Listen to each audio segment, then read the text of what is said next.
وَلْتَكُنْ مِنْكُمْ أُمَّةٌ يَدْعُونَ إِلَى الْخَيْرِ وَيَأْمُرُونَ بِالْمَعْرُوفِ وَيَنْهَوْنَ عَنِ الْمُنْكَرِ وَأُولَئِكَ هُمُ الْمُفْلِحُونَ.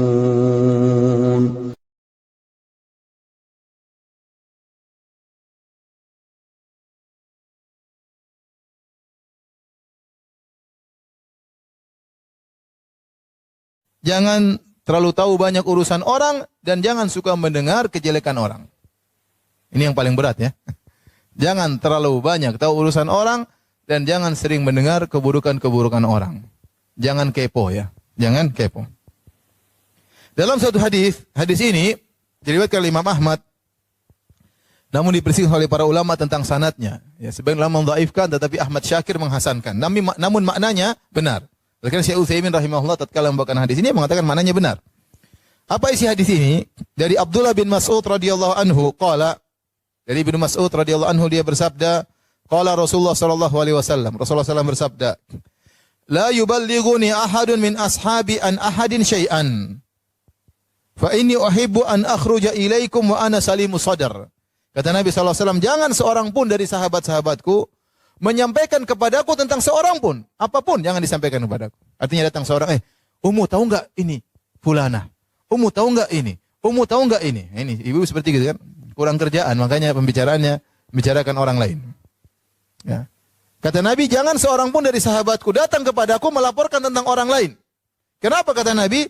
Fa inni uhibbu an akhruja ilaikum wa ana salimus sadar. Aku ingin keluar melihat kalian dalam kondisi hatiku bersih. Beda kalau saya tahu si fulana gini, ini brengsek, ini begini. Ya, ini tukang ghibah, ini tukang namimah, ini kalau ke salon sampai 100 juta. Saya tahu semuanya. Begitu saya ketemu, saya punya pemetaan langsung. Wah, ini gini. Subhanallah. Hati saya kotor. Karena saya tahu kartu-kartu orang. Oh, ini gini, ini sama suaminya begini, ini sama anaknya begini, ini sama ini ngontrak rumah nggak pernah bayar. Ini saya tahu repot. Ya. Akhirnya saya tahu banyak urusan orang, hati saya jadi kotor. Makanya kalau ada orang mau cerita, saya ini masalah jadi ustadz seperti. Jadi banyak orang kasih masalah sama saya. Sebenarnya saya tidak mau dengar, tapi bagaimana lagi? Ya. Kalau bisa saya tidak dengar, saya lebih senang. Tetapi terkadang ada masalah yang harus saya hadapi. Orang datang cerita masalahnya, ya sudah. Jadi saya tahu ternyata begini orang. Oh ternyata begini. Kelihatannya ternyata begini. Saya tahu banyak akhirnya. Padahal saya tidak ingin. Ya, saya tidak berlezat-lezat dengan mendengar keburukan orang. Tapi saya harus mendengar. Itu qadarullah, itu sudah apa? Tugasnya apa? Ustaz. Tapi anti siapa? Anti memang ustaz. Hafal ad-duha saja belum hafal. Ngapain dengar cerita-cerita orang? Ngapain dengar keburukan-keburukan orang lain? Lebih bahagia kita nggak tahu kesan orang lain. Lihat Nabi SAW mengatakan, jangan ceritakan kepada diriku tentang seorang pun. Kecuali dalam kondisi-kondisi terpaksa, orang ini minta nasihat. Dan anti merasa bisa menasihati, silakan mendengar. Ya, dia ingin curhat, kalau dia nggak curhat, dia tambah stres ya, kita berarti ikut menanggung kesusahan orang lain. Tidak apa-apa, dengerin. Tapi jangan jadikan kebiasaan. Jangan jadikan apa? Kebiasaan. Karena itu mengganggu kebahagiaan anti. Itu menjadikan hati anti menjadi kotor. Ya. Jadi kotor.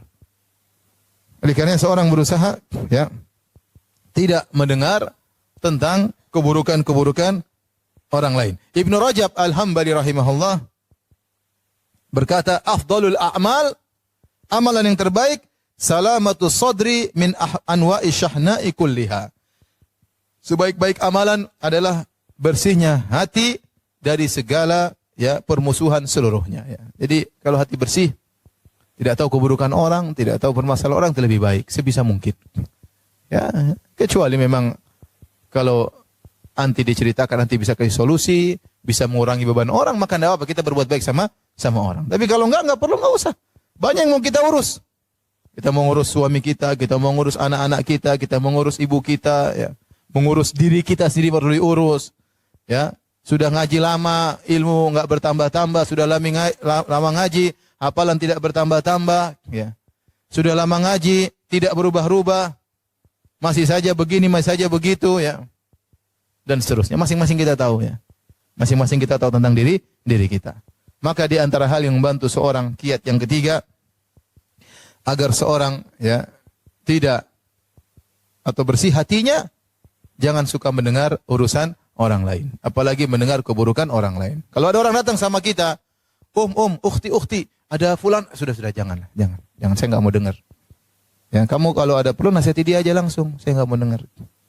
Nggak usah lah, hati saya juga banyak dosa, hati saya juga kotor. Ya, saya tidak ingin dengar tambah kotoran dalam hati saya. Kalau ada orang yang seperti itu bergaul sama kita, putuskan persahabatan. Masih banyak yang siap jadi sahabat bagi kita. Nggak usah malu-malu. Kalau kita malu-malu, pekewuh, kita yang sendiri terjerumus dalam dosa, kita yang sengsara, kita menyakiti hati kita. Ada kita punya kawan, ternyata suka nyeritain keburukan orang lain. Mohon maaf. Ya. Cari alasan. Ya. Afwan, ana sibuk. Mau sibuk kemana kek, bukan urusan nanti. Pokoknya putus. Jangan bergaul dengan dia. Karena kita tidak ingin ya hati kita kotor dengan cerita tentang keburukan-keburukan orang lain. Makanya di antara doa yang diajarkan dalam Al-Qur'an ya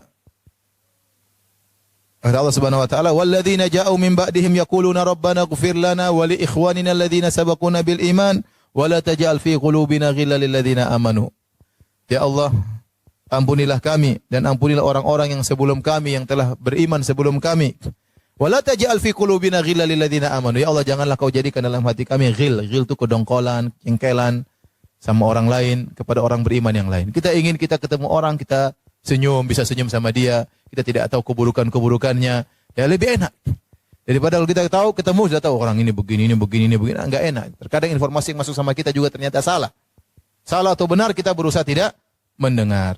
Maka saya ingatkan ibu-ibu yang dirahmati Allah Subhanahu wa taala, waktu kita terbatas, umur kita terbatas, jangan terlalu ikut medsos untuk mendengar keburukan-keburukan banyak orang.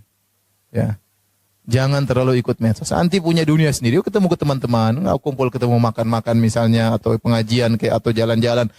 Itu lebih baik daripada mendengar berita sana, berita sini, berita sana, berita sini yang menguras tenaga, menghabiskan energi dan mengotori hati kita semua.